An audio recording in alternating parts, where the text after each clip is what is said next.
రెండోది దిగుబడి ఎక్కువ తక్కువ అనేది కూడా అవుతున్నది.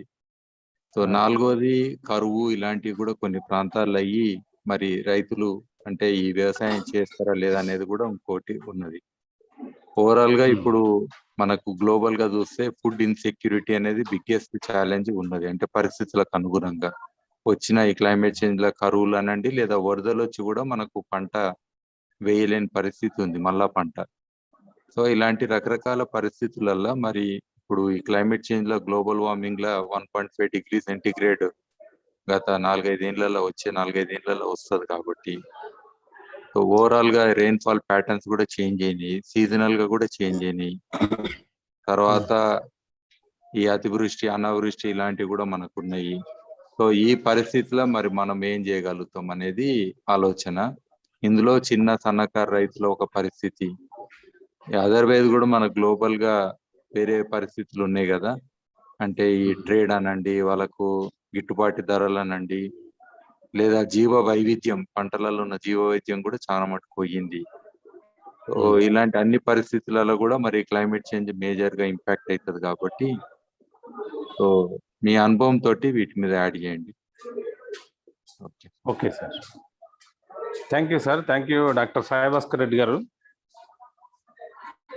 చాలా సంతోషం ఈరోజు సిజిఆర్ మన సాయి భాస్కర్ రెడ్డి గారు మిత్రులంతా ఈ క్లైమేట్ చేంజ్ COP27 సందర్భంగా మనం కూడా ఇక్కడ పర్యావరణము, వ్యవసాయము ఇంకా ఇతర అంశాల గురించి చర్చ పెట్టుకోవడం అనేది చాలా సముచితంగా అనిపిస్తుంది. వ్యవసాయం గురించి పర్యావరణము, భూతాపం పెరగడము, భూగోళం అమితంగా వేడెక్కిపోవడము, ఆ ప్రభావం వల్ల మొదట తీవ్రంగా ప్రభావితం అయ్యి ప్రతికూల ఫలితాలను అనుభవిస్తున్నది వ్యవసాయ రంగం మొదట చెప్పాలి. ప్రపంచవ్యాప్తంగా కూడా ప్రజలందరూ కూడా సహజంగానే ఆహారం తీసుకోవడం దైనందిన అవసరం కాబట్టి వ్యవసాయం పైన ప్రాథమికంగా ఆధారపడి ఉంటారు. వ్యవసాయం ఎప్పుడైతే ఎఫెక్ట్ అయిందో, ఆహారం లభ్యత ఎప్పుడైతే ఎఫెక్ట్ అయిందో, ఆహార సరఫరా ఎప్పుడైతే దెబ్బతిన్నదో ప్రపంచం అంతా కూడా అతలాకుతలం అయ్యే పరిస్థితి ఉంటుంది. ఈ భూతాపం పెరగడానికి, ఈ హరిత గృహ వాయువులు వెలువడడానికి 34% మేరకు ఫుడ్ సిస్టమ్స్ మొత్తం అంతా కారణం అని చెప్తున్నారు. ఫుడ్ సిస్టమ్స్ అంటే పొలాల్లో మనం పంటలు పండించడం ఒక్కటే కాకుండా ఆ పండించిన పంటని రవాణా చేసి నిల్వ చేసి ఇతర ప్రాంతాలకి, ఇతర దేశాలకి పంపడము, తెచ్చుకోవడము ఎంత జరుగుతూ ఉంటుంది. ఈ వాల్యూ చైన్ మొత్తంలో, ఈ వినిమయపు గొలుసు మొత్తంలో కూడా ఎక్కడైతే ఇంధనం వాడుతూ ఉంటారో ఆ ఇంధన వనరులు వాడే దగ్గర ప్రతి చోట ఇదంతా కలిపి ఒక 34% మేరకు గ్రీన్ హౌస్ గ్యాసెస్ని వెలువరిస్తున్నాయని, ఈ వాల్యూ చైన్ మెయింటైన్ చేయడంలో లేదా పంటలు సాగు చేయడంలో శిలాజపు ఇంధనాలను వాడడం, అంటే పెట్రోల్ డీజిల్ లాంటి ఇంధనాలు వాడడం, పెట్రోల్ డీజిల్ సహజ వాయువుతో తయారు చేసిన రసాయనిక ఎరువులు వాడడము, ఆ రసాయనాలతో తయారు చేసిన పురుగు మందులు వాడడము, కలుపు మందులు వాడడము, ఈ రసాయనాలు విపరీతంగా వాడడం అనే కార్యక్రమం వల్ల పొలాల్లో తీవ్రమైన వాతావరణ కాలుష్యం ఏర్పడుతుంది. ఆ కాలుష్యం వలన భూగోళం అమితంగా వేడెక్కిపోతుంది, మనం నివాస యోగ్యం కాకుండా పోతుంది. సాయి భాస్కర్ రెడ్డి గారు ఇంట్రడక్షన్లో చెప్పినట్టుగా మనకి వర్షపాతము పరిస్థితులు మారిపోతున్నాయి. వర్షాలు ఎప్పుడు వస్తాయో తెలియని పరిస్థితి, ఎంత వస్తాయో తెలియని పరిస్థితి, కుండపోత వర్షాలు ఇది పెరుగుతూ ఉంది. ఒక్కో చోట డ్రై స్పెల్స్ బాగా పెరుగుతూ ఉన్నాయి. మీరు ప్రపంచవ్యాప్తంగా చూసినట్టయితే మొన్న మధ్య కూడా మనం చూసాము, కొన్ని యూరోపియన్ కంట్రీస్లో విపరీతమైన 500 ఏళ్లలో ఎప్పుడు ఎరగనంత కరువు వచ్చింది వాళ్ళకి. తీవ్రమైన ఎండలు, తీవ్రమైన కరువు వచ్చిందన్నమాట. అదే సమయంలో మన సౌత్ ఆసియన్ కంట్రీస్, కొన్ని కంట్రీస్లో విపరీతమైన వరదలు వచ్చినాయి.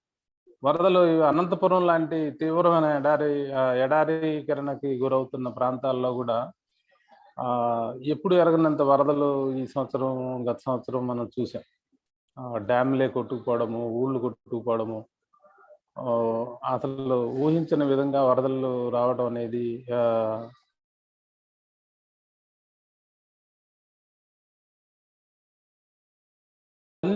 కూడా వ్యవసాయాన్ని తీవ్రంగా ప్రభావితం చేస్తున్నాయని చెప్పాలి. ఈ కరువు కానీ, విపరీతమైన వర్షాలు కానీ, రావాల్సిన వర్షాలు రాకపోవడం కానీ, అదేవిధంగా కొత్త రక చీడపీడలు పెచ్చుమీరడం. గత కొంతకాలంగా మీరు వ్యవసాయాన్ని గమనిస్తే రసం పీల్చే పురుగుల ఇది విపరీతంగా పెరుగుతూ ఉంది. వాటి తీవ్రత బాగా పెరిగింది. మీరు గమనించుంటారు, నల్ల తామర అనే ఇది తామర పురుగులు ఎప్పటి నుంచో ఉన్నవి. అవి అదుపజ్ఞంలో ఉండేటివి.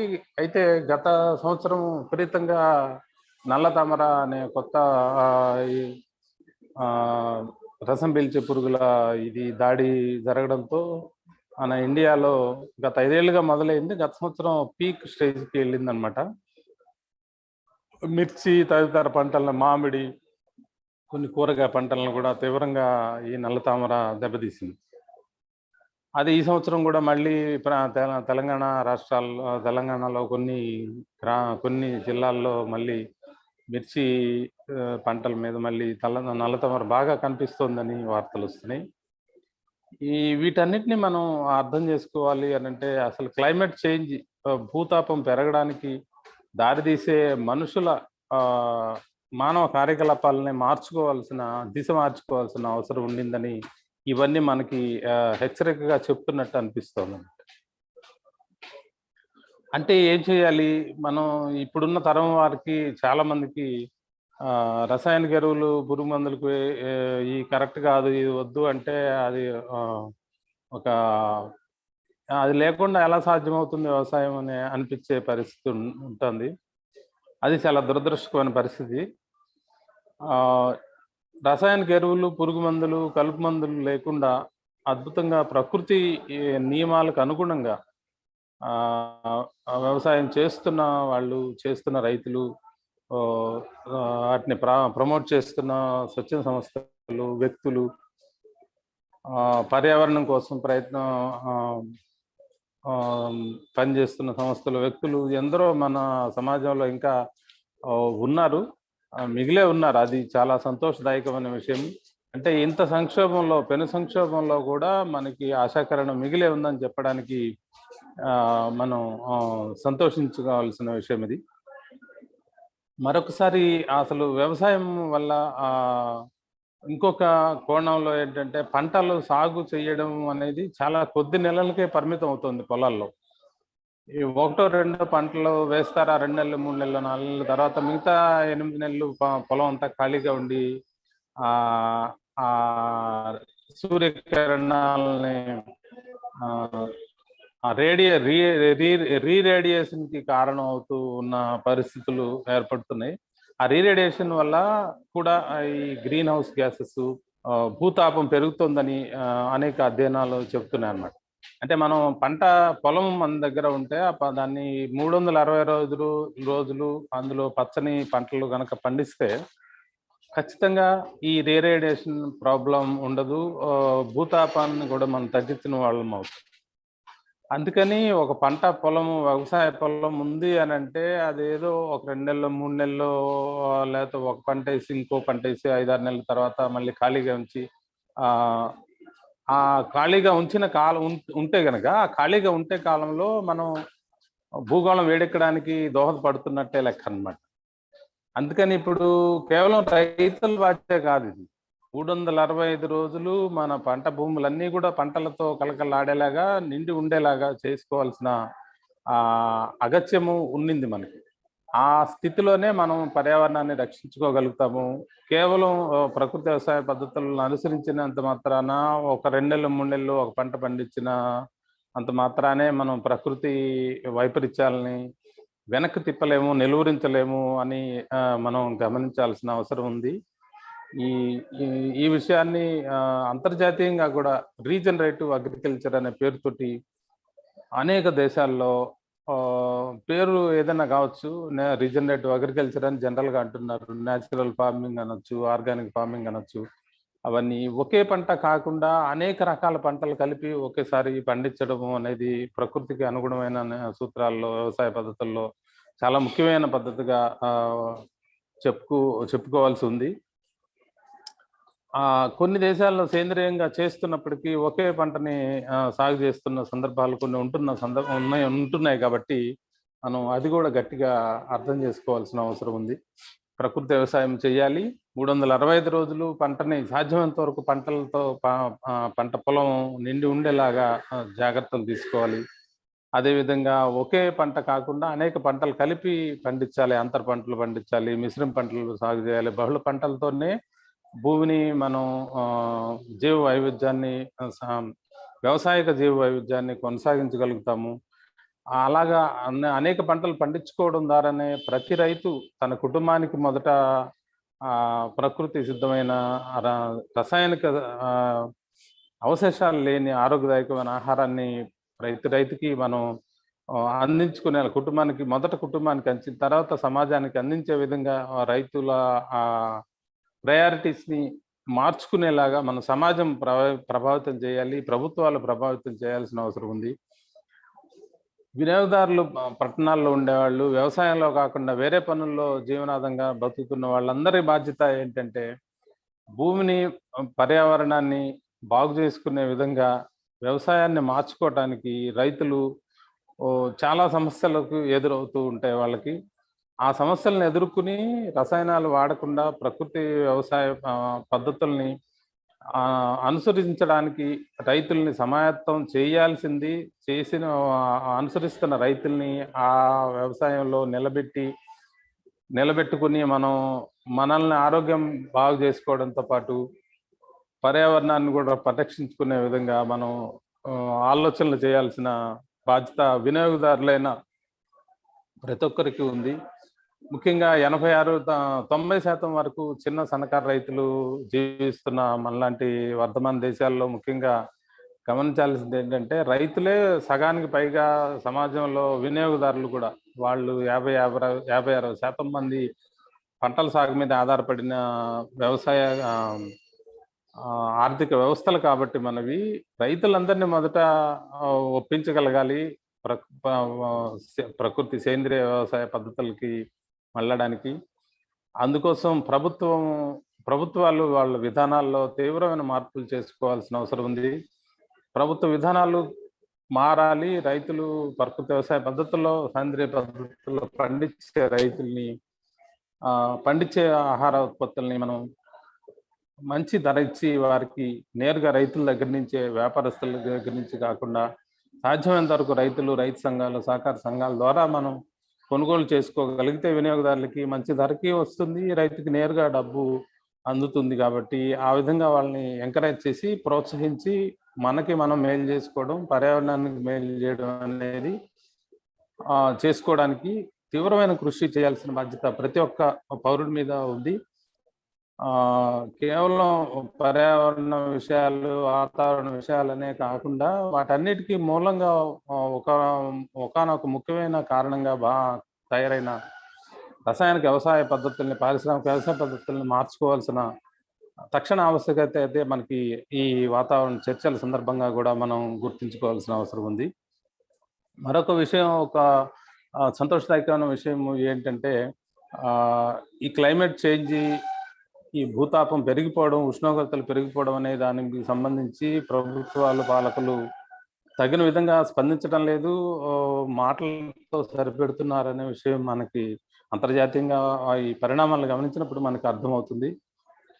ఆ పరిస్థితిని మార్చుకోవడానికి అనుగుణంగా ఇటీవల కొన్ని రాష్ట్ర ప్రభుత్వాలు, దేశంలో కూడా జాతీయ ప్రభుత్వం కూడా, భారత ప్రభుత్వం కూడా కొంత ప్రకృతి వ్యవసాయ పద్ధతులను ప్రోత్సహించడం కోసం ఈ మధ్యన కొన్ని పథకాలని, కొన్ని చర్యలను తీసుకోవటం జరుగుతూ ఉంది.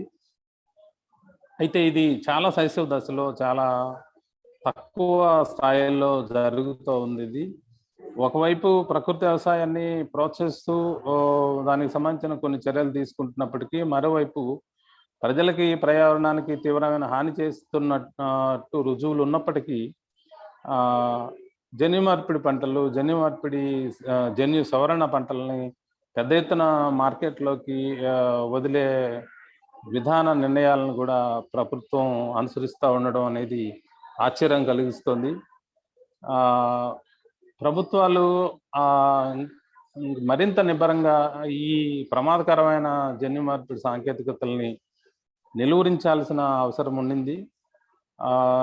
మీరు గమనించే ఉంటారు, వ్యవసాయాన్ని ఫాలో అయ్యే వాళ్ళు ఎవరైనా, జన్యు మార్పిడి ఆవాలు పంటని అనుమతిస్తూ కేంద్ర ప్రభుత్వం ఈ మధ్య నిర్ణయం తీసుకుంది.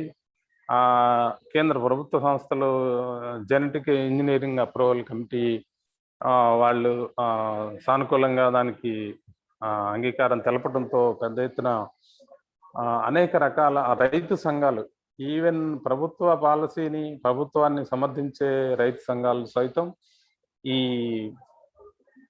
జన్యు మార్పిడి ఆవాల పంటని వ్యతిరేకిస్తూ నిర్ణయాలు చేసి ప్రకటనలు ఇచ్చినప్పటికీ ప్రభుత్వం ఏమి లక్ష్య పెట్టని స్థితి నెలకొంది. ఇది కూడా ఈ జన్యు మార్పిడి పంటల్లో కూడా అంతర్జాతీయంగా కార్పొరేట్ లాబీ దాన్ని ప్రమోట్ చేస్తుంది వాళ్ళ వ్యాపార లాభాల కోసం. ఒక విత్తనం పైన గుత్తాధికారాన్ని సంపాదించడం ద్వారా అపారమైన సంపదని పోగేసుకోవడం అనేది కార్పొరేట్ సంస్థలు ఆలోచిస్తున్న విషయము. మనకి రసాయనిక ఎరువులతో ఇది మన కలుపు మందులను తట్టుకునే పత్తి వంగడాలను కూడా అక్రమంగా మన దేశంలోకి ప్రవేశపెట్టి కొన్ని లక్షల ఎకరాల్లో సాగు అవుతుంది. ఇప్పుడు మన తెలంగాణలో, కొన్ని చోట్ల ఆంధ్రప్రదేశ్లో, గుజరాత్లో, రకరకాల రాష్ట్రాలు, మహారాష్ట్రలో చాలా చోట్ల కూడా వేలాది ఎకరాల్లో ఈ హెచ్డిబిటి కాటన్ని సాగు చేస్తున్నప్పటికీ ప్రభుత్వం చూసి చూడనట్టు వదిలేస్తూ ఉంది. మీకు తెలుసు, గ్లైఫోసేట్ అనే కలుపు మందు చాలా ప్రమాదకరమైంది. ప్రపంచంలోనే గత 25-30 ఏళ్ళుగా అమెరికాలో ఈ కలుపు మందుని విస్తృతంగా వాడుతున్నారు. అక్కడ వాడిన వాళ్ళు చాలా మందికి క్యాన్సర్లు రావడంతో వాళ్ళు కొంత వందల మంది కోర్టులకు ఎక్కి పరిహారం కోసం ఆ కంపెనీ మీద దావాలు వేసిన పరిస్థితి ఉంది. అటువంటి కలుపు మందుని మన భారతదేశంలో విచ్చలవిడిగా అమ్మటానికి ప్రభుత్వాలు అనుమతిస్తున్నాయి. పైకి 2 నెలలు 3 నెలలు ఇక్కడ అమ్మకూడదు అట్లా ఎన్నో ఆంక్షలు పెడుతున్నాయి, కానీ ఎక్కడ ఏది ఖచ్చితంగా అమలు జరగడం లేదు. అందుకని మీరు ఎవరైనా సరే గ్లైఫోసేట్ లాంటి ప్రమాదకరమైన కలుపు మందుల జోలికి వెళ్ళకూడదు అని రైతు మిత్రులకి అందరికీ కూడా చెప్పవలసిన గురుతరమైన బాధ్యత మనందరికీ ఉంది. ఏ విధంగా చెప్పగలుగుతాం? మాకు కలుపు సమస్య అవుతుంది, కూలీలు దొరకడం లేదు, కూలీలకు దొరికిన ఖర్చు ఎక్కువైపోయింది, వచ్చిన కూలీలు కూడా సరిగ్గా మనకి మా అంచనాలకు తగినంతగా పనులు చేయడం లేదు ఇంతకుముందు చేసినట్టుగా అని రైతు సోదరులు చాలా మంది వాపోతూ ఉన్నారు. ఇలాంటి బ్యాక్గ్రౌండ్లో సేంద్రియ పద్ధతుల్ని, ప్రకృతి వ్యవసాయ పద్ధతుల్ని సంపూర్ణంగా కనుక రైతులకి మనం అందించగలిగితే ఈ కలుపు సమస్యలను కూడా తీవ్రంగా ఎదుర్కొనే అంత సామర్థ్యాన్ని వాళ్ళకి ఇచ్చే తగిన పద్ధతులు అందుబాటులో ఉన్నాయి. అయితే రైతులందరికీ వాటిని నేర్పించి వాటి మీద విశ్వాసం కలిగేలాగా చేసి, ధైర్యం కలిగేలాగా చేసి మనం రైతులందరినీ సపోర్ట్ చేయాల్సిన అవసరం ఉంది. అందుకనే ప్రకృతి వ్యవసాయ పద్ధతుల్ని, రసాయనాలు వాడకుండా వ్యవసాయం చేసే పంటలు పండించే రైతులనే కాకుండా ఈ రసాయనాలు తక్కువగా వాడి లేకపోతే అసలు వాడకుండా పశుపోషణ చేసే రైతులను కూడా మనం సంరక్షించుకోవాల్సిన అవసరం ఉంది. ఈ చైతన్యాన్ని ప్రజలందరి ముందుకి తీసుకెళ్లడం ద్వారా మనం వన్ ప్లానెట్, భూగోళం అంతా అందరికి సంబంధించింది, అందరి పాత్ర అందులో ఉంది. మనం వ్యవసాయం చేస్తున్నా, పశుపోషణలో ఉన్నా, వ్యవసాయ సంబంధం కాకుండా వేరే పనుల్లో ఉండి జీవిస్తున్నప్పటికీ వాటన్ని విషయాలపైన మనకి సంబంధం ఉంది. అన్ని విషయాలని మనం అర్థం చేసుకుని వాటికి సంబంధించిన విషయాలను ప్రభావితం చేసేలాగా మన ఆలోచనలు, మన చర్యలు ఉండాలి అని ప్రతి ఒక్కరికి మనవి చేస్తూ, ప్రకృతి వ్యవసాయాన్ని ప్రోత్సహించాలి అంటే నేరుగా రైతుని ప్రోత్సహిద్దాము. అలా చేసే రైతుల సంఖ్యను పెంచుదాము, వారికి కావాల్సిన వనరులు సమకూర్చేదానికి, కావాల్సిన శిక్షణలు అందించేదానికి, కావాల్సిన సమాచారం అందించేదానికి, కావాల్సిన సహాయాన్ని అందించేదానికి మనం సమాజంలో అన్ని వర్గాల వారు, అన్ని నగరాల్లో జీవించేవాళ్ళు, పట్టణాల్లో జీవించేవాళ్ళు అందరూ కూడా సంసిద్ధంగా ఉండాలి. సంసిద్ధతను వ్యక్తం చేస్తూ ప్రతిసారి రైతుకి అండగా ఉంటూ ఈ భూతాపాన్ని పెంచని పర్యావరణ హితమైన ఆరోగ్యదాయకమైన ఆహారాన్ని ఉత్పత్తి చేసుకునే దిశగా మన సమాజాన్ని మనం మలుచుకోవాల్సిన గురుతరమైన బాధ్యత ప్రతి ఒక్కరి మీద ఉందని చెప్తూ ఈ అవకాశం ఇచ్చినందుకు సాయి భాస్కర్ రెడ్డి గారికి, మిగతా మిత్రులకి, పెద్దలందరికీ నమస్కారాలు, ధన్యవాదాలు. థ్యాంక్ యూ రాంబాబు గారు. మీరు చాలా బాగా, అంటే మీకున్న అపారమైన జర్నలిస్ట్ గా ఎస్పెషల్లీ అగ్రికల్చర్ రిలేటెడ్ వర్క్ మీరు క్లోజ్ అబ్జర్వ్ చేశారు. దాంతో ఇప్పుడు కూడా మీరు అక్కడ వేరే కాన్ఫరెన్స్ లో అవును సార్, మైసూర్లో ఈ కిసాన్ స్వరాజ్ సమ్మేళనం జరుగుతుంది. అది చాలా అద్భుతంగా గొప్ప మహామహులైన సేంద్రియ ప్రకృతి వ్యవసాయం భారతదేశంలోని మహామహులంతా వచ్చారు ఇక్కడికి. వాళ్ళందరినీ కలుస్తూ ఆ మీటింగ్లో చాలా సంతోషం. మీరున్న పరిస్థితుల్లో కూడా పార్టిసిపేట్ చేసారు ఇంపార్టెంట్ అంశం మీద. Thank you. చాలా సంతోషం. నమస్కారం. నమస్కారం. నేను ఇప్పుడు 3K జయదేవ్ గారిని మాట్లాడమని కోరుతున్నాను. వీరు అగ్రికల్చర్ ఆఫీసర్ గా ఉండే. సార్ మాట్లాడండి సార్. అందరికీ నమస్కారం. First of all, I would like to really thank Mr. Dr. Bhaskar Reddy garu for inviting me to this Zoom conference. Let me introduce myself. నా పేరు జయదేవ్ అండి. నేను డిప్యూటీ డైరెక్టర్ ఆఫ్ అగ్రికల్చర్ గా పనిచేస్తున్నాను ఆంధ్రప్రదేశ్ గవర్నమెంట్లో. అక్కడ నంద్యాలలో డిస్ట్రిక్ట్ రిసోర్స్ సెంటర్ కి నేను డిస్ట్రిక్ట్ ట్రైనింగ్ కోఆర్డినేటర్ గా పనిచేస్తున్నాను. గతంలో నేను ఇప్పుడు మీరు డిస్కస్ చేస్తున్నటువంటి సబ్జెక్ట్ ఏదైతే ఉందో, క్లైమేట్ రెసిలియంట్ అగ్రికల్చర్ కి సంబంధించినటువంటి ఒక international fund for agriculture development వారి సౌజన్యంతో, ఆర్థిక సహాయంతో ఆంధ్రప్రదేశ్ ప్రభుత్వం అమలు చేసినటువంటి ఏపీ డ్రాట్ మిటిగేషన్ ప్రాజెక్ట్ లో నేను ప్రాజెక్ట్ మానిటరింగ్ యూనిట్ కర్నూలులో 2 సంవత్సరాలుగా పనిచేశాను. ఇప్పటి వరకు రాంబాబు గారు అనాలిసిస్ చేసినటువంటి ఫ్యాక్టర్స్ అన్ని కూడా నేను విన్నాను. Just I heard him all the factors he has analysed and what are all the problems in the right now where agriculture sector is in అనేటువంటి దానిపైన చెప్పారు. తర్వాత రెండోది ఏమన్నారంటే, గవర్నమెంట్ చేసేటువంటి ఎఫర్ట్స్ కూడా ఈ యొక్క ప్రాబ్లమ్ ని రిజాల్వ్ చేయడంలో కానివ్వండి, మిటిగేట్ చేయడంలో కానివ్వండి, తీసుకుంటున్నటువంటి చర్యలు కూడా నేను ఈ సందర్భంగా చెప్పగలిగేటువంటి నాకు అవకాశం వచ్చిందని చెప్పేసి నేను భావిస్తున్నాను.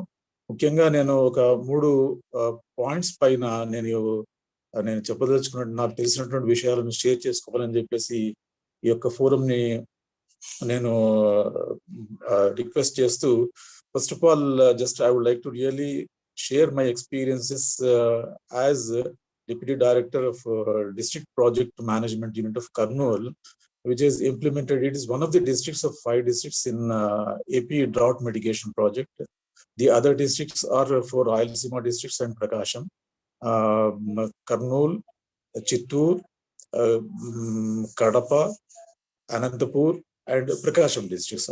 All these 5 districts were covered under the AP drought mitigation projects.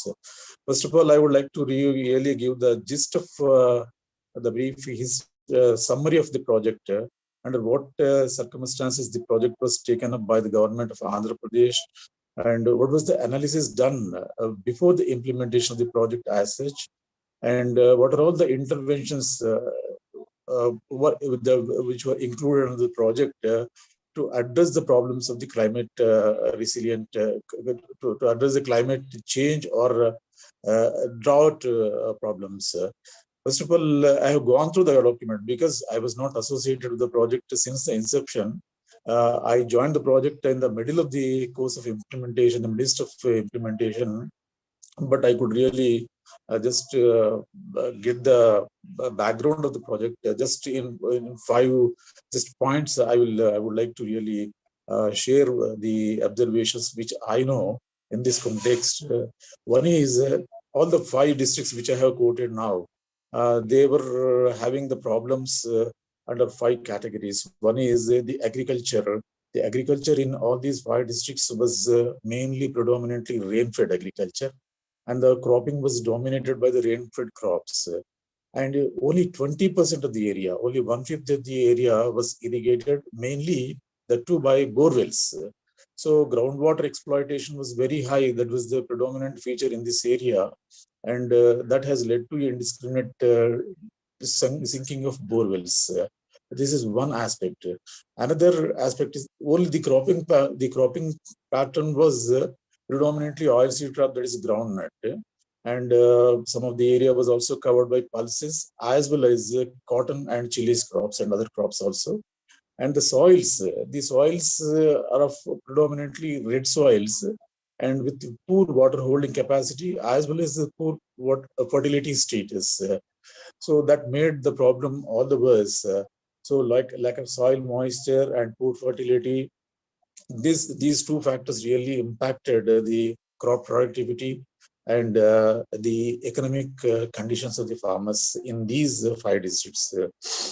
And with that, another problem that was really bothering the areas was the labor problem and lack of information on the weather. The weather forecast also was lacking. And the advisories to really address the drought tolerant technologies were also really missing 6 years ago.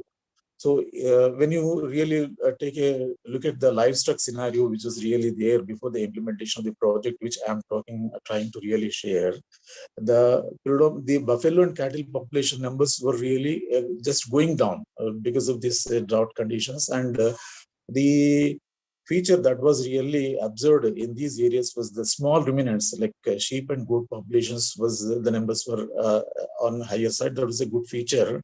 And because they were able to survive, because they were able to really resist the drought conditions. And the important thing, that is the important problem in all these 5 districts was seized was the climate change. And you will be surprised to know that they have analyzed the rainfall scenario or rainfall data of 133 years to really prepare a document and implement the project.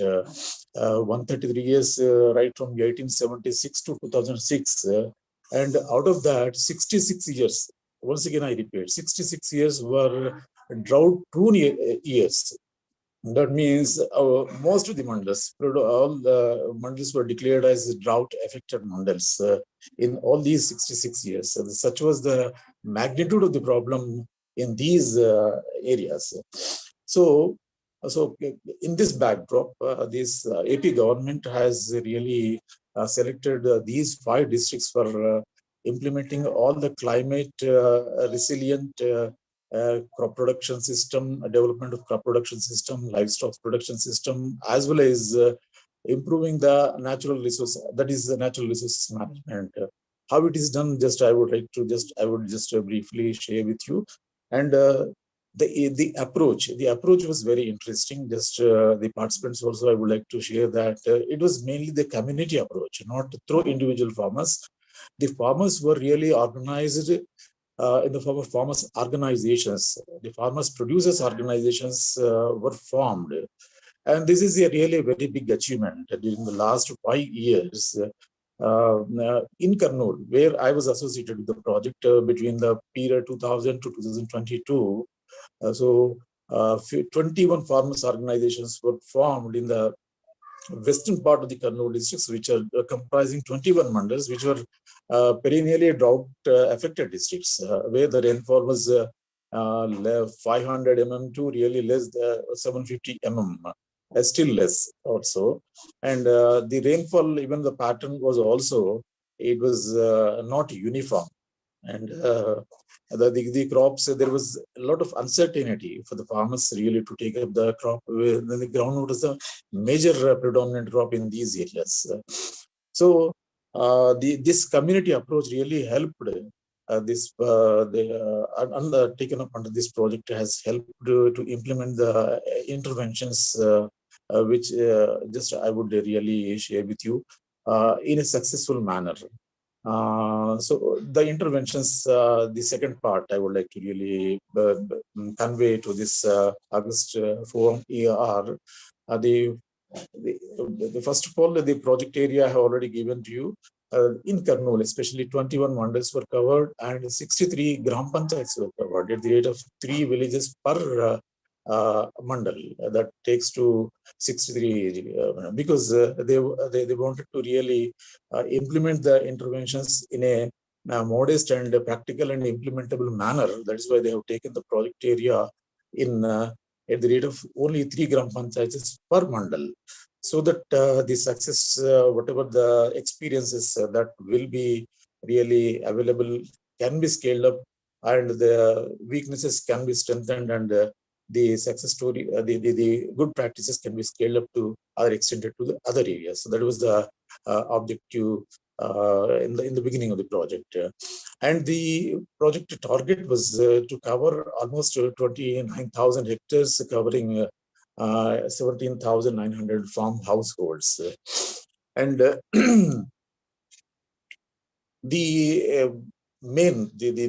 core of the project was the interventions part, that is which I was trying to really give you in a brief manner. The climate resilient production system, comprising the improvement of the crop production system as well as improvement of the livestock production system. And these two interventions through farmers producers organizations, and the just I have already informed you, shared with you that 21 farmers producers organizations with an average membership of around 750 per farmers producers organizations was built up. So this was, they have really, it was a Herculean task to really organize these enroll so many number of 750 farmers per farmers producer organization, which were mainly, they were registered under Mutually Aided Cooperative Societies Act. There is another set of farmers organization, that is farmers producers companies, which are registered under the Companies Act actually. They're also actively working in Andhra Pradesh, and under improved improvement of the crop production system, the main intervention.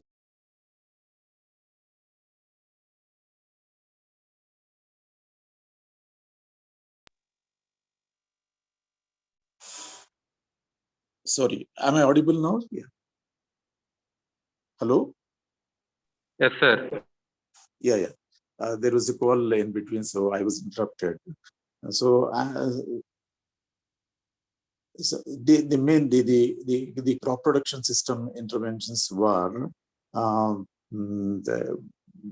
conducting the farmers' field schools, really to create the awareness and train the farmers on good agricultural practices.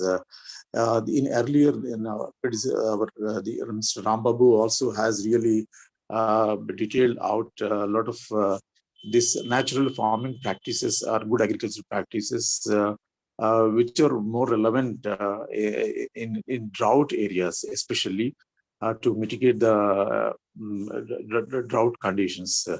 So, as farmers field schools, as well as and giving the protective irrigation, because these areas were characterized by the uncertain, less rainfall, number one, poor water holding capacity of the soils, poor fertility. And because of this uncertainty of rains, the farmers producers organizations were given these tankers, and these farmers producers organizations, they have utilized these tankers to give the protective irrigations, 1 or 2 to the crops in the event of not getting the rains during the critical stages of the crop period. As well as these tanks were utilized to provide drinking water to the in the mandal or in their villages during the summers also. That is also one of the services that was extended under this project, and improvement of the livestock production system. That means in this, the two main interventions I could really see were providing the backyard poultry to the women. Women, poorest of the poor women were identified, and they were given the backyard poultry, and 10 chicks were supplied. How they were supplied also, just I would share with you. One breeder farm unit, Deshi farm unit was given to a progressive farmer, and he was really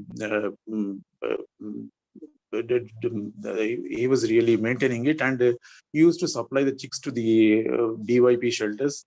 If the chicks numbers were less, if he was not in a position to really supply, even the chicks procured from outside also were supplied to the BYP shelters, and the women, they could get some income from supplemental income from these units.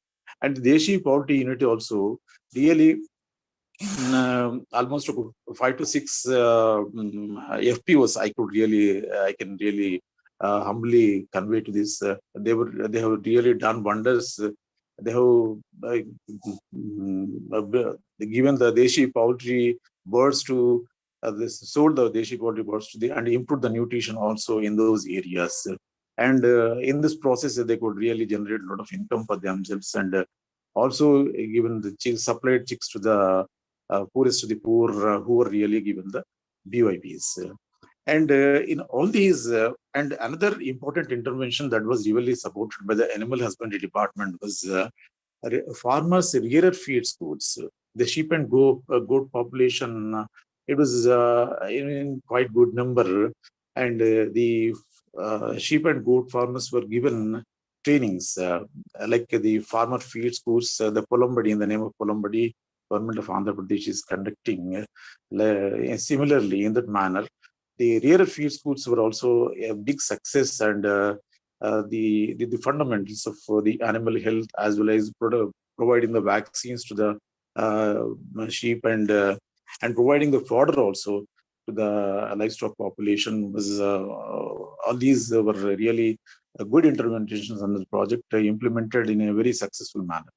And the natural resources management part, and under that, really a lot of good work was done, and mainly the groundwater improvement was possible through two interventions. One is the farm ponds construction. These farm ponds are really around a 500 number that were almost 700 number.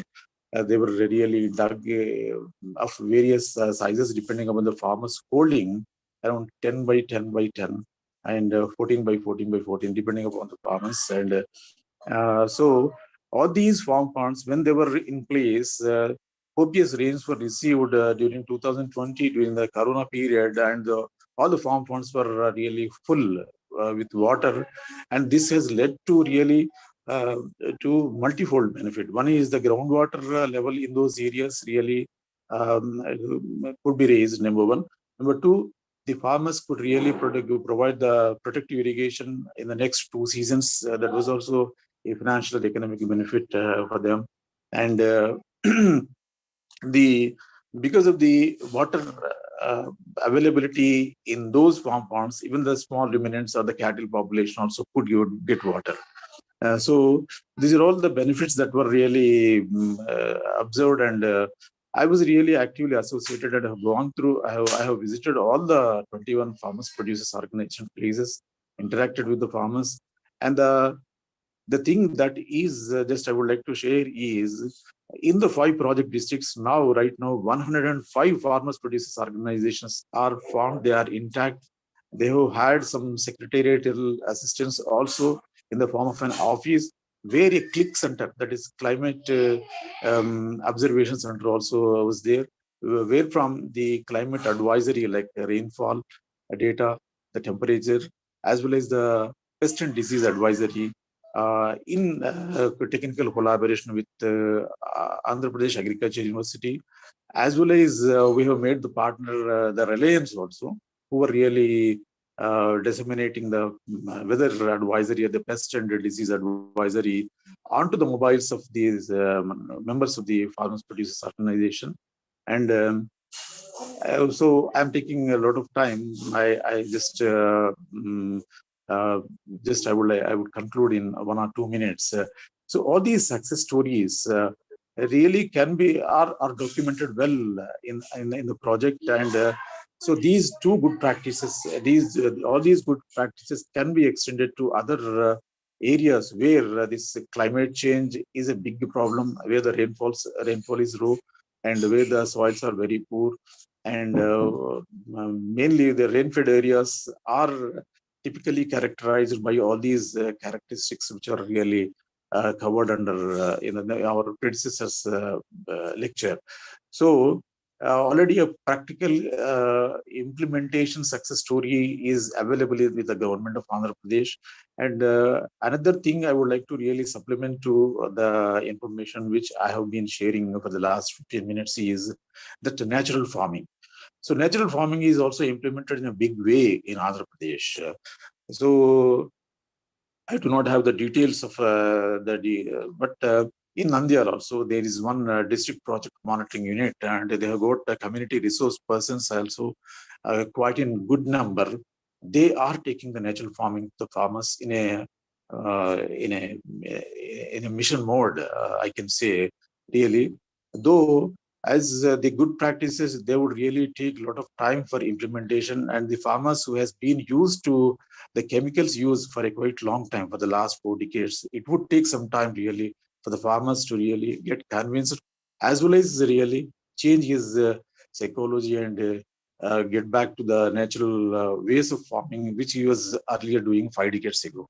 Even as a deputy director of district resource center, when I go to the places, my main agenda would be to really tell the farmers to really cut down, even to make it zero, all the chemicals used, whether it's in the fertilizer form or in the pesticide form, as Ram Babu was rightly quoting in his previous observations.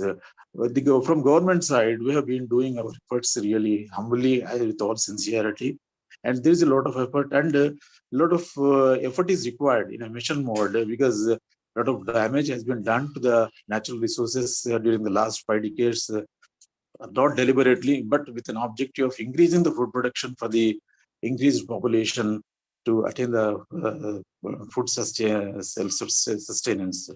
So, with these information and with these experiences which I have with me, I would once again thank the organizer, Dr. Bhaskar Reddy, for giving me this opportunity to share whatever I know to this August forum. Thank you very much once again. Thank you very much, sir. It was indeed from your vast experience of implementation for this climate change as well as drought conditions, and we have already given very good examples what governments are doing at the ground level. This has enriched your talk very much, and it's a good learning to be carried forward as part of adaptation and mitigation options. Thank you very much, sir. If Mr. Amresh, if he is there with you or no? Just one word. Amresh is not with me, actually. Okay. He's not with me. Okay. Okay, sir. It's okay.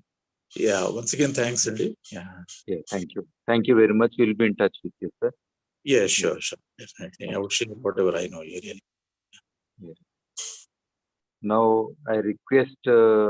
Srinivas Reddy, the faculty at Professor Jaishankar Telangana State Agriculture University, to give the talk on agriculture and climate change.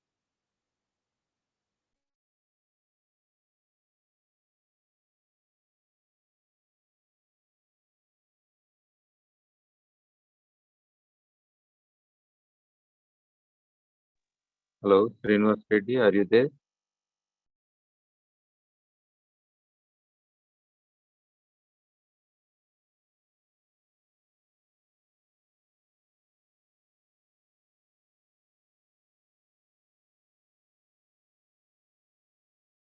I request Sri Ravindra Reddy Garu is a farmer, actually practiced agriculture even in America. Then in his own village now he is practicing agriculture and also he is the sarpanch of their village. So I want him to share.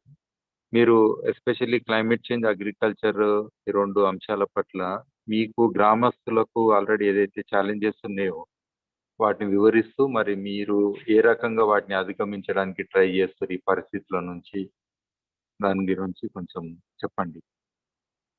Ravinder Reddy గారు.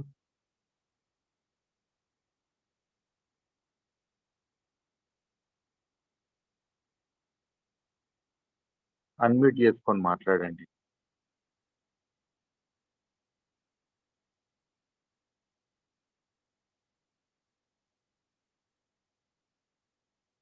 Hello.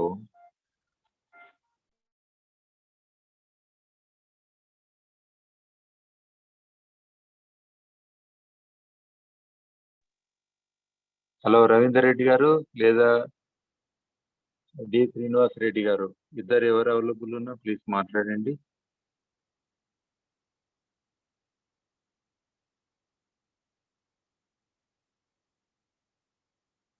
Meanwhile Srikanth please వాళ్ళని contact చేయి ఒకసారి ఫోన్లో.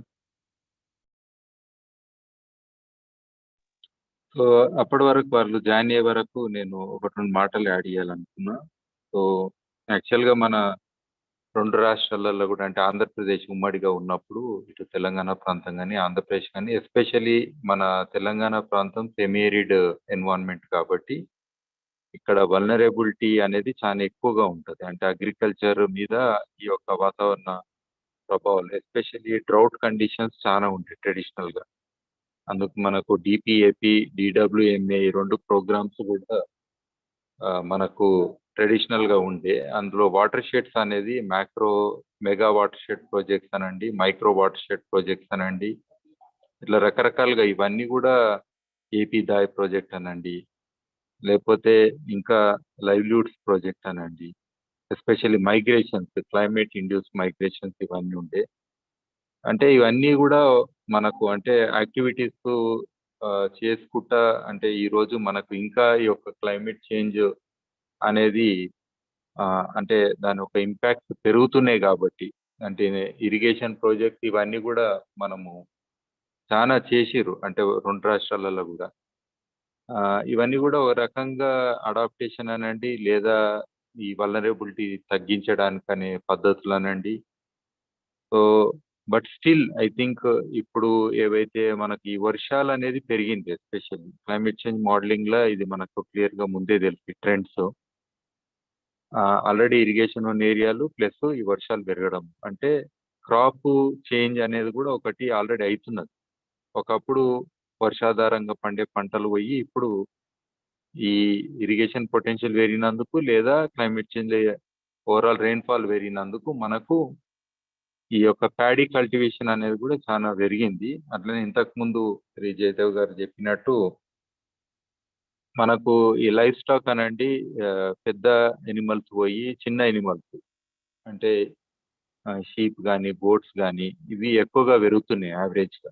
Of course Animal power అనేది కూడా తగ్గింది. So ఇది కూడా క్లైమేట్ చేంజ్లో కూడా భాగంగా కూడా అడాప్టేషన్లో ఇది కూడా అయ్యింది. అట్లనే క్రాప్ డైవర్సిటీ అనేది కూడా మనకు చాలా వేరియేషన్స్ వచ్చినాయి. అఫ్కోర్స్ కమర్షియల్ ఇంట్రెస్టింగ్ క్రాప్ అనేది ఒకటి అనుకుంటే, క్లైమేట్ చేంజ్లో కూడా భాగంగా మనకు ఇవి వస్తున్నాయి. సో మనకు అంటే రకరకాల పరిస్థితులు ఈ దాంట్లో అవుతున్నాయి. ఎస్పెషల్లీ ఈవెన్ ప్యాడీ దాంట్లో కూడా ఆల్టర్నేట్ పెట్టింగ్ అండ్ డ్రైయింగ్ అనేది ఒక పద్ధతి. అంటే తక్కువ నీరు ఉపయోగించి మనకు ఎస్ఆర్ఐ పద్ధతి ద్వారా చేయడం కానీ, ఏడబ్ల్యూడి పద్ధతి ద్వారా కానీ, లేదా the varieties of crops, short duration crops ఇలాంటివి కూడా వచ్చినాయి మనకు.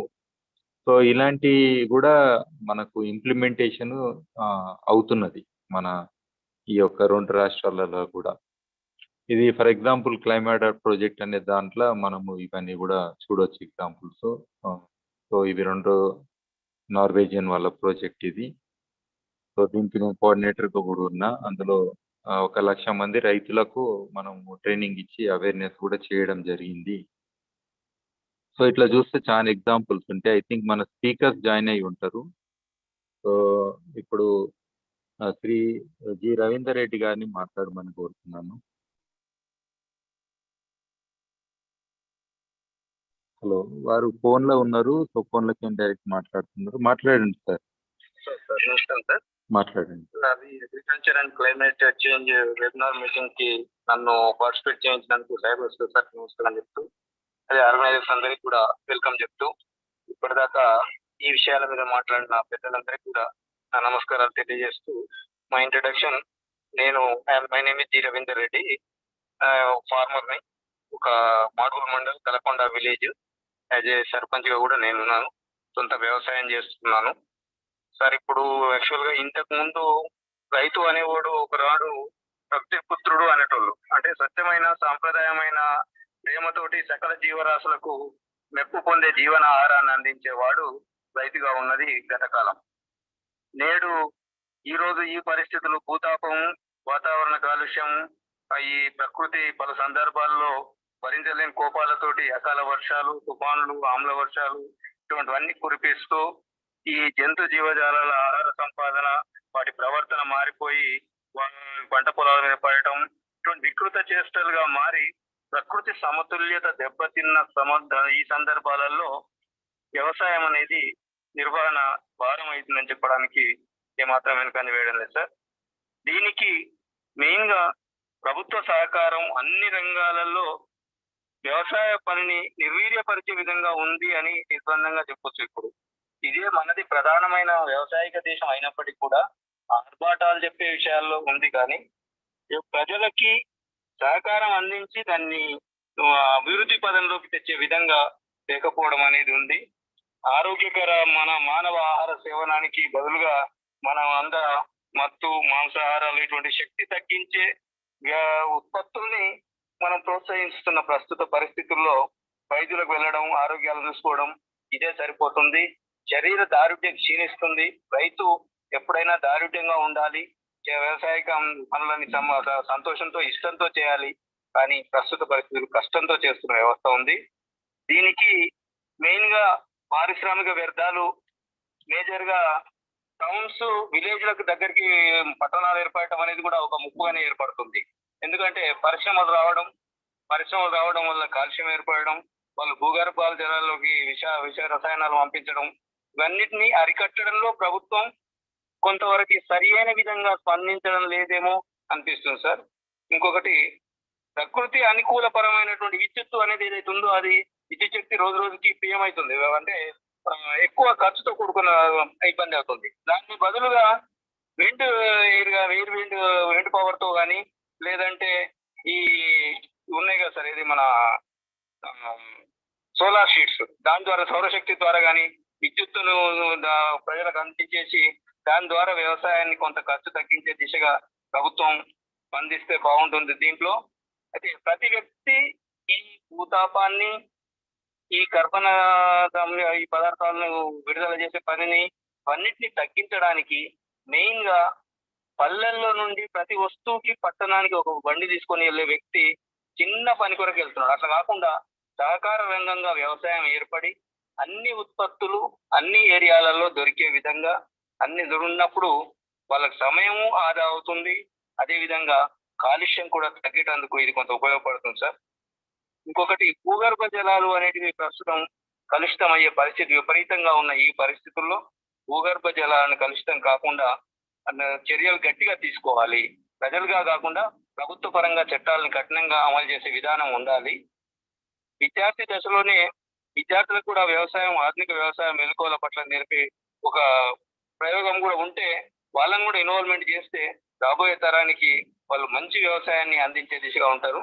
మరొకటి, ప్రాక్టికల్ గా ఈ సేంద్రియ వ్యవసాయం ప్రతి వాళ్ళు చెప్తున్నారు, కానీ భూమి నిస్సారం అయిపోయింది సార్. ప్రస్తుత పరిస్థితుల్లో భూమి నిస్సారం అయిపోయింది. విపరీత రసాయనాలు వాడడం వల్ల భూమి నిస్సారమైంది.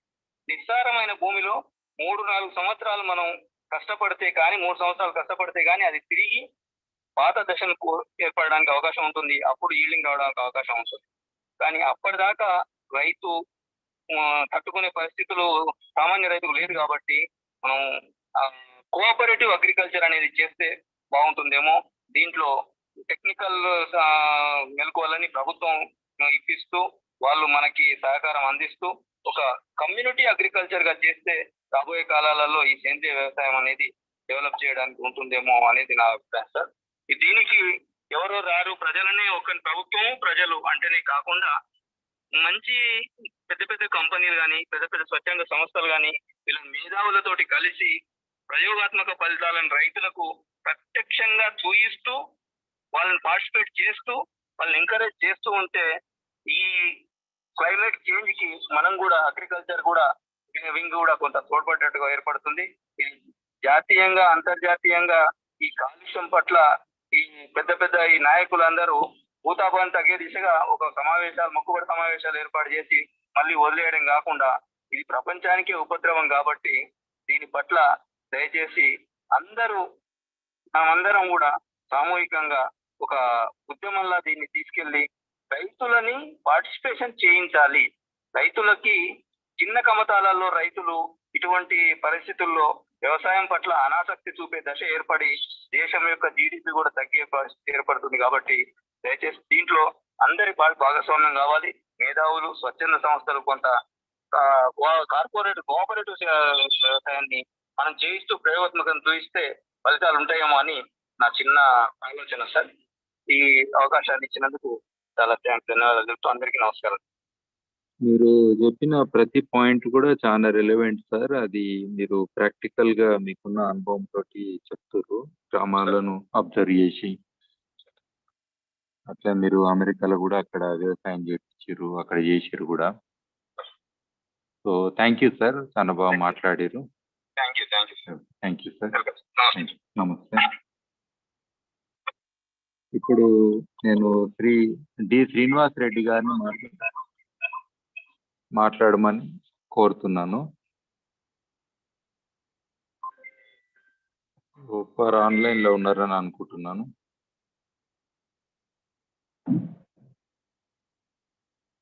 హలో,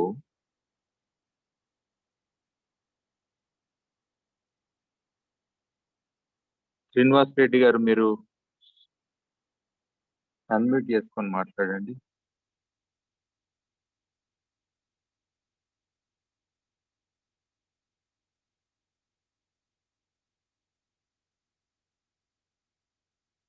మీన్వైల్ వారు ఏదో టెక్నికల్ కారణం చేత జాయిన్ కాలేకపోతున్నారు. నేను ఈ డాక్టర్ దొంతి నరసింహారెడ్డి గారిని, వారు అగ్రికల్చర్ విధానాలపై కానీ అగ్రికల్చర్ ఎస్పెషల్లీ ఆర్గానిక్ ఫార్మింగ్ వీటన్నిటి మీద చాలా వర్క్ చేశారు. యాజ్ ఎ పాలసీ అనలిస్ట్ గా కూడా ఉన్నారు వారు. మీరు మాట్లాడండి.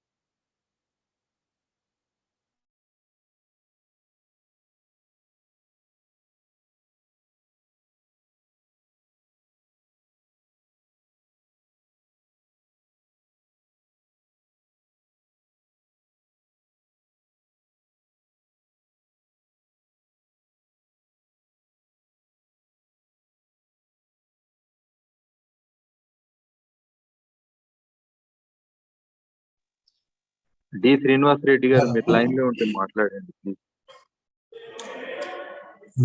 వినపడుతుందా సాయి భాస్కర్? ప్లీజ్ మాట్లాడండి, మీరు మాట్లాడండి. శ్రీనివాస్ రెడ్డి వస్తే మాట్లాడమను. కానీ ఎందుకో టెక్నికల్ కారణాల చేత అనేబుల్ టు జాయిన్ అనుకుంటా, అప్పటి నుంచి అడుగుతున్నాము. మీరు కొన్ని మాటలు చెప్పి పొంగించండి. ఓకే, అప్పటి నుంచి రాంబాబు గారు, తర్వాత జయదేవ్ గారు, రవీందర్ రెడ్డి గారు మాట్లాడింది విన్నాను. అయితే ఇంకా కొన్ని కొత్త విషయాలు మాట్లాడాల్సిన సందర్భం ఉంది. ఎందుకంటే ఇప్పుడు ఈజిప్ట్లో ఈ కాన్ఫరెన్స్ ఆఫ్ పార్టీస్ అని క్లైమేట్ చేంజ్ కాన్ఫరెన్స్ జరుగుతుంది. అది ఇప్పటికి వారం రోజులైంది అది మొదలై.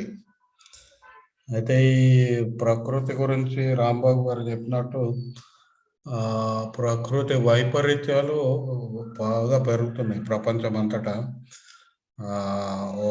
ఆఫ్రికాలో, తర్వాత జోర్డాన్, కొన్ని దేశాల్లో, తర్వాత మన దేశంలో కూడా కొన్ని రాష్ట్రాల్లో తీవ్ర కరువు వస్తుంది కూడా. తర్వాత కరువు, సాధారణంగా కరువు ఉండే ప్రాంతంలో నీళ్లు తక్కువ ఉండే ప్రాంతంలో వరదలు వస్తున్నాయి. తర్వాత చాలా చోట్ల వరదలు, వర్షము అవసరమైన టైం కాకుండా ఎప్పుడు పడితే అప్పుడు అనవసరంగా అధిక వర్షాలు పడుతున్న పరిస్థితి చూస్తున్నాం. దాంతోపాటు వేడి తాపము తగ్గుతలేదు, వర్షం పడ్డా కూడా వేడి తగ్గుతలేదు. ఇది ప్రపంచం అంతటా ఉంది. దీనికి ప్రధాన కారణము ఈ కాలుష్యము, మన అర్త్ అట్మాస్ఫియర్లో ఉన్న కాలుష్య వాయువులు, ఆ వాయువులతోటి పెరుగుతున్న భూతాపము, ఆ భూతాపంతో మారిన పరిస్థితులు, ఈ వాతావరణ పరిస్థితులు. ఇది గత 27 ఏళ్ళుగా దీని మీద చర్చలు జరుగుతున్నాయి అంతర్జాతీయంగా. అయితే ఈ మధ్య ఈ ప్రకృతి వైపరీత్యాలు ఒకదానికో మీద ఒకటి కొడతా ఉండడంతో చాలా చోట్ల వ్యవసాయము పూర్తిగా కుంటుపడింది. అనేక చోట్ల రైతులు వ్యవసాయం చేయలేక వలస అయిపోతున్నారు. ఇప్పుడు కేరళలో మనం చూస్తున్నాం, గత 4-5 ఏళ్ళుగా వరదలు వస్తున్నాయి.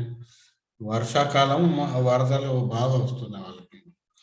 అది లోయ ప్రాంతంలో, ఇప్పుడు అక్కడ ఉన్న గుట్టల నుంచి లోయ ప్రాంతంలో నది కానీ వాగు కానీ ఉంటే అక్కడ వరదలు వచ్చి ఆ లోయలో చేసే ఈ వరి పొలము నిండి వరదతోటి కొట్టుకపోతున్న పరిస్థితులలో రైతులు ఏం చేస్తున్నారు అంటే, ఇప్పుడు సాధారణంగా వాళ్ళు 3 పంటలు వేస్తారు. ఏప్రిల్ నుంచి మన ఆగస్టు సెప్టెంబర్ వరకు ఒకటి, మళ్ళా సెప్టెంబర్ నుంచి అక్టోబర్ నుంచి జనవరి ఫిబ్రవరి వరకు, మళ్ళీ ఫిబ్రవరి నుంచి ఇంకో పంట, 3 పంటలు వేసేటోళ్ళు ఆ లోయ ప్రాంతంలో. ఇప్పుడు మొదటిది మూడోది వదిలిపెట్టేసి మధ్య పంట ఒకటి వేసుకుంటున్నారు అంతే. అయితే ఇట్లా అంటే అడాప్టేషన్ అని అంటారు దీన్ని. ఇట్లా మార్పు చేసుకుంటున్నా కూడా చాలా చోట్ల అది సాధ్యపడతలేదు. ఇప్పుడు తెలంగాణలో జూలైలో వచ్చిన వర్షాలకు దాదాపు 20 లక్షల ఎకరాల్లో పంట మొత్తం కొట్టుకుపోయింది. ఇసుక మేటేసింది. ఇప్పుడు వాళ్ళు మళ్ళీ అక్కడ వ్యవసాయం చేయాలంటే వాళ్ళకి ఇంకో అదనపు ఖర్చు. అది చేసినా కూడా సాధారణంగా ఇదివరకు చేసే వ్యవసాయం చేయలేని పరిస్థితి ఉంటుంది. అంటే ఒక 5-6 ఏళ్ళు పడుతుంది మళ్ళీ రికవర్ కావాలంటే. మళ్ళీ ఈలోపు వర్షాలు వచ్చి మళ్ళీ వరదలు వస్తే తట్టుకునే శక్తి వాళ్ళకి లేదు. దాన్ని ఆపే ప్రయత్నం కూడా ఎక్కడ ప్రభుత్వం చేయట్లేదు. సరే, వీళ్ళకి ఈసారి వచ్చినాయి వరదలు, మనం వచ్చేసారి వరద రాకుండా ఆపుదాము, దానికి ఏం అవసరం ఉంది అని ఒక శాస్త్ర సాంకేతిక అధ్యయనం చేసి ఆ 15-20 లక్షల ఎకరాలను కాపాడుకుందామనే ఇంకిత జ్ఞానము ప్రభుత్వాలకు లేకుండా పోయింది. ఇది కేవలం ఇక్కడే కాదు, మన దేశంలో అనేక చోట్ల చూస్తున్నాం. ఇప్పుడు మొన్న ఉత్తరప్రదేశ్లో వర్షాకాలం వర్షం పడలేదు, కరువు వస్తుంది అనుకున్నారు. అంత తీవ్రమైన వేడి ఎండ ఉండే భూగర్భ జలాలు వాడి పంటలు వేసుకున్న వాళ్ళకి మొన్న ఒకటే నెలలో దాదాపు 600% వర్షపాతం పెరిగిపోయి ఆ ఉన్న పంట కూడా కొట్టుకుపోయింది. అంటే అధిక వర్షాలు అంటే అదేదో సాధారణంగా లేవు, అత్యధిక వర్షాలు పడి వాళ్ళు వేసుకున్న పంట పోయింది.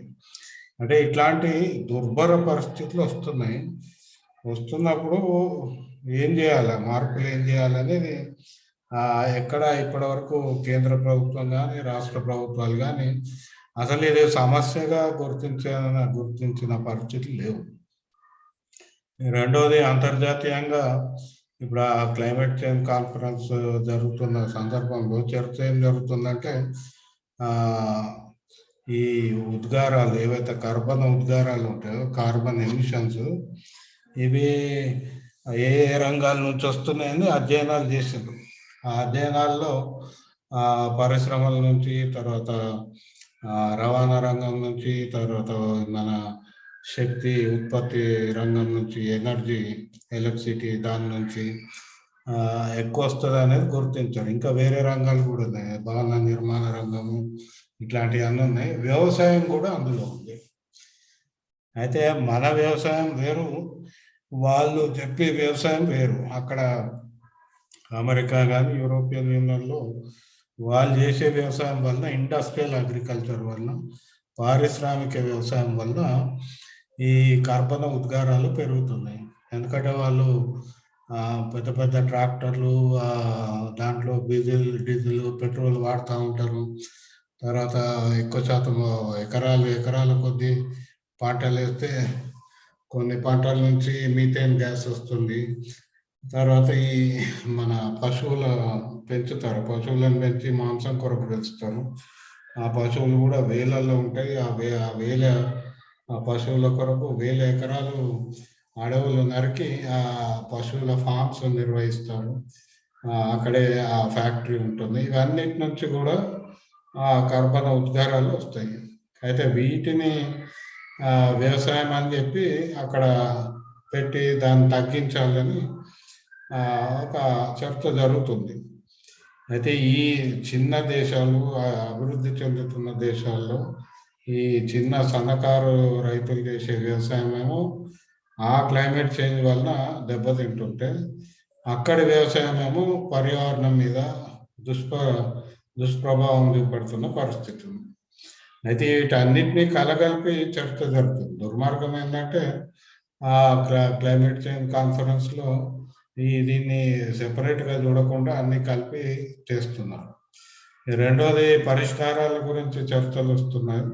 ఆ పరిష్కారాలు కూడా ఏంది, ఎక్కువ శాతం మళ్ళీ అక్కడేం చేయాలనే మాట కాకుండా ఇక్కడికి వచ్చి ఈ ఆఫ్రికా కానీ ఆసియా దేశాలు కానీ వీటన్నిటిలో కొత్త రకం వ్యవసాయం చేయాలని ప్రయత్నాలు, దాని కొరకు పెట్టుబడులు రావడం మొదలుపెట్టినారు. దానికి ప్రభుత్వం నుంచి ప్రోత్సాహకాలు, విధానాల మార్పు కొరకు లాబింగ్ కూడా మొదలైంది.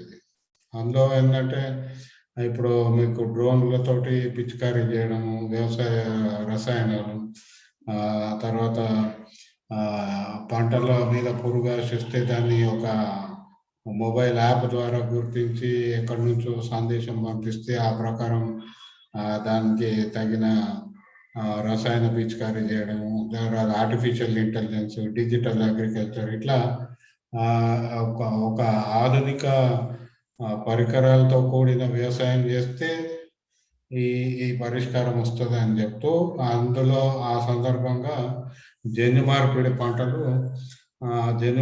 పంటల్లో కూడా ఈ మన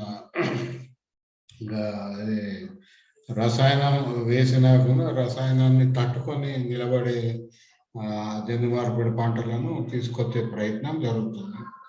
అంటే ఇప్పుడు క్రమంగా పెట్టుబడి కూడా ఈ చిన్న సన్నకారు రైతులకు అవసరమైన పెట్టుబడి కాకుండా క్రమంగా ఈ పెద్ద కంపెనీలు వాళ్ళు కోరుకుంటున్న వ్యవసాయం వైపు ప్రభుత్వ నిధులు కూడా మళ్ళుతున్నది మనం చూడవచ్చు.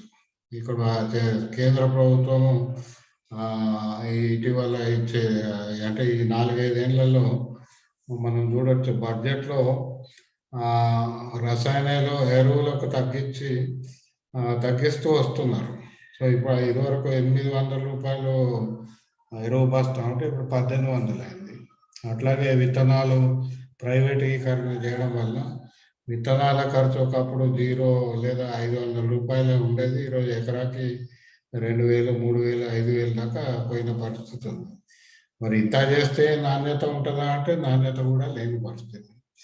కానీ అట్లాంటి వ్యవసాయాన్ని ప్రోత్సహించే విధంగా నిధులను డైవర్షన్ చేస్తున్నారు. కేంద్ర ప్రభుత్వ నిధులు ఇప్పుడు క్రమంగా చూడొచ్చు 5-6 ఏళ్లలో మారుతుంది. సబ్సిడీ పాలీ హౌసెస్కి కానీ, ఇప్పుడు ఆయిల్ పామ్ ప్లాంటేషన్ పెడితే అది చాలా పెద్ద ఎత్తున పెడితేనే సబ్సిడీ వస్తుంది, ఏదో ఎకరం 1/2 ఎకరాలకి రాదు. అట్లా సబ్సిడీల స్వరూపం మారుతుంది. కేవలం పెద్ద కమతాలను ప్రోత్సహించే విధంగా ఎఫ్పిఓలు పెట్టడం, ఇట్లాంటివన్నీ మార్పులు జరుగుతున్నాయి. ఆ 3 చట్టాలు ఎప్పుడైతే రైతులు ఆందోళన చేసి సంవత్సరం పాటు ఆందోళన చేసి దాన్ని రద్దు చేసిన 3 చట్టాల ఉద్దేశం కూడా ఈ పెద్ద కంపెనీలను ప్రోత్సహించడం. ఇవన్నీ కూడా ఈ అంతర్జాతీయ ఆలోచనలకు అనుగుణంగా తీసుకొస్తున్న వ్యవసాయ పద్ధతులు. ఇది చాలా తీవ్రమైన సమస్య. ఎందుకంటే ఇప్పటికే మనం చూస్తున్నాము ఈ ఖర్చు తోటి ధరలు పెరిగిపోయి అటు రైతుకేమో గిట్టుబాటు రావడం లేదు. ఇక రెండో వైపు రైతే గ్రామీణ భారతంలో ఉండే పౌరులు ఎవరు కూడా ఆ వస్తువులను ఆహారాన్ని కొనే స్తోమత లేకుండా పోయింది. మనం ఇప్పుడు పండ్లు తీసుకుంటే అరటి పండు దగ్గర నుంచి ఏ పండు తీసుకున్నా ఈరోజు సామాన్యుడు కొనుక్కొని తినే పరిస్థితి లేదు. ఊర్లలో అవి అమ్మరు. పాలు చూస్తే ఇప్పుడు పాలు ఉత్పత్తి తక్కువ, డిమాండ్ ఎక్కువ ఉంది. సో పాలను కూడా ఇప్పుడు ఊర్లలో పాలు దొరికే పరిస్థితి లేదు. పప్పులు, ఉప్పు, ఏ ఆహారం తీసుకున్నా దాని ఖర్చు పెరిగిపోయి, ఉత్పత్తి ఖర్చు పెరిగిపోయి, ఆ తర్వాత మార్కెట్లో మధ్య దళారుల ద్వారా ప్రాసెసింగ్ ద్వారా దాని ధర పెరిగిపోయి సామాన్యుడికి అందలేని పరిస్థితి వచ్చింది. దాన్ని కాస్ట్ ఆఫ్ లివింగ్ క్రైసిస్ అంటున్నారు. ఇప్పుడు అది అంతటా ఉన్నా మన దగ్గర చాలా తీవ్రంగా ఉంది. ఇప్పుడు మనకు ఏదో పబ్లిక్ డిస్ట్రిబ్యూషన్ సిస్టమ్ ఉంది కాబట్టి ఈ సమస్య తీవ్రత అర్థమవుతలేదు. కానీ ఇప్పుడు దాదాపు మనకు మన యునైటెడ్ నేషన్స్ ఐక్యరాజ్య సమితి ఇటీవల ఇచ్చిన రిపోర్ట్ తోటి అర్థమవుతుంది. కోవిడ్ తర్వాత ఏర్పడిన ఆకలి దాదాపు ప్రపంచవ్యాప్తంగా 60-70% మంది జనాభాను తాకింది. మన దగ్గర కూడా దాదాపు 60% మంది ఈరోజు ఆహారం కొనుక్కోలేని పరిస్థితులు ఉన్నారు. అందులో రైతు కూడా వ్యవసాయ భూమి తన దగ్గర ఉంది, తనకు కావాల్సిన ఆహారం కూడా పండించుకోలేని సంఖ్యలో బానిసగా అంటే ఈ ఆధునిక వ్యవసాయంలో బానిసగా తన ఆహారం తను కూడా పండించుకోలేని పరిస్థితులు ఉన్నారు. దాంతో అన్నీ బయట కొనుక్కోవాల్సి వస్తుంది. ఇప్పుడు రైతు ఇదివరకు ఆహారం గురించి ఆలోచించే పరిస్థితి ఉండేది కాదు. కానీ ఈరోజు రైతు ఆహారం ఆలోచించాలి, బట్ట ఆలోచించాలి, తిండి, బట్ట, గూడు, ఆరోగ్యము, వీటన్ని ఖర్చులకు, మళ్ళీ పిల్లల చదువులకు, వీటన్నిటికీ ఆదాయం కావాలి. కానీ మన దేశంలో కేవలం 6,000 రూపాయలు అని కేంద్ర ప్రభుత్వమే ఒప్పుకొని మేము డబుల్ చేస్తాము, డబుల్ ఇన్కమ్ అని కొన్ని ఏదో విధానాలు ప్రకటించారు. ఇప్పుడు అది మర్చిపోయారు. ఇప్పుడు 2022 ఈ సంవత్సరానికే రైతుల ఆదాయం డబుల్ కావాల్సిందే, 2 ఇంతలు కావాల్సిందే. సరే 6,000 12,000 చేసినా అంటే అది చేయలేదు. అసలు 12,000 సరిపోదు, కనీసం 18,000 ఉండాలనేది అధ్యయనాలు చెప్తున్నాయి. సగటు గ్రామీణ కుటుంబం యొక్క ఆదాయం కనీసం 18,000 ఉంటే అక్కడికక్కడ వాళ్ళకి ఒక గౌరవప్రదమైన జీవితం ఉండే అవకాశం ఉంది. సో ఇవన్నీ అంటే అంశాలు చూస్తే అటు అంతర్జాతీయ ఆహార వాణిజ్యము, తర్వాత ఈ అంతర్జాతీయ కార్పొరేట్ల తోటి స్థానిక ఆహార ఉత్పత్తి మీద ఉన్న ఈ బలమైన సంఖ్యలు ఏవైతున్నాయో అవి ఇవన్నిటి కలగలిపితే అసలు మనకున్న స్వతంత్ర ఆహార ఉత్పత్తి వ్యవస్థ కుప్పకూలిపోయిన పరిస్థితి ఉంది.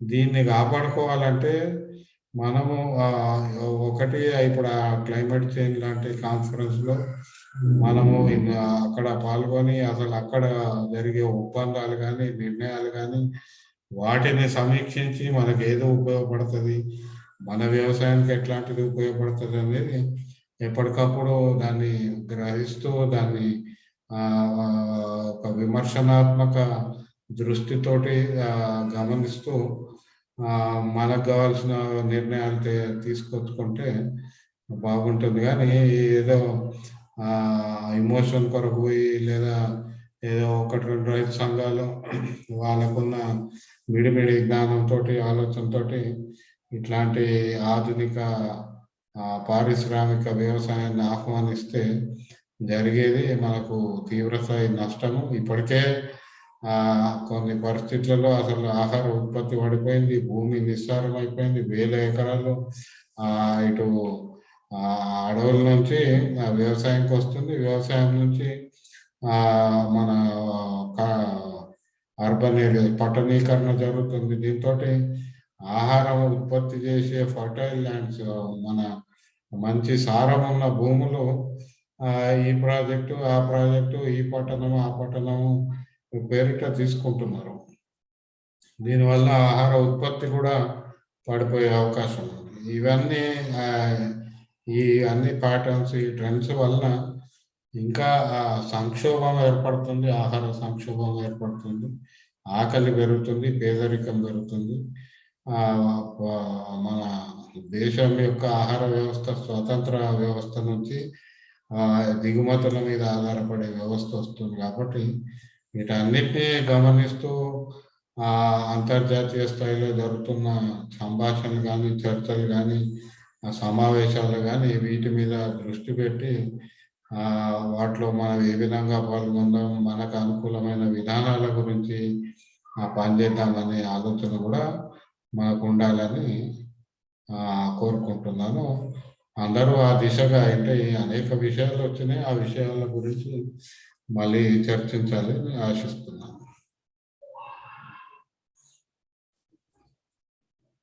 Sai Bhaskar. Thank you doctor Narasimha Reddy గారు. మీకున్న అపారమైన అనుభవము ప్లస్ ఆల్రెడీ మీరు రివ్యూ చేస్తారు. సో ఈ అగ్రికల్చర్ ఈ అంశాల పట్ల బాగా చెప్పారు, డీటెయిల్స్ అన్ని కూడా. Thank you. మరి ఇంకా సెషన్ క్లోజ్ చేద్దాము. థ్యాంక్ యూ అందరికి. లేడు, తను మీటింగ్లు ఉన్నాడంటే ఏదో కొంచెం జాయిన్ అయితే లేడు. ఉంటే మాట్లాడండి శ్రీనివాస్ రెడ్డి గారు, మరొకసారి రిక్వెస్ట్ చేస్తున్నా, లేదంటే క్లోజ్ చేస్తాను.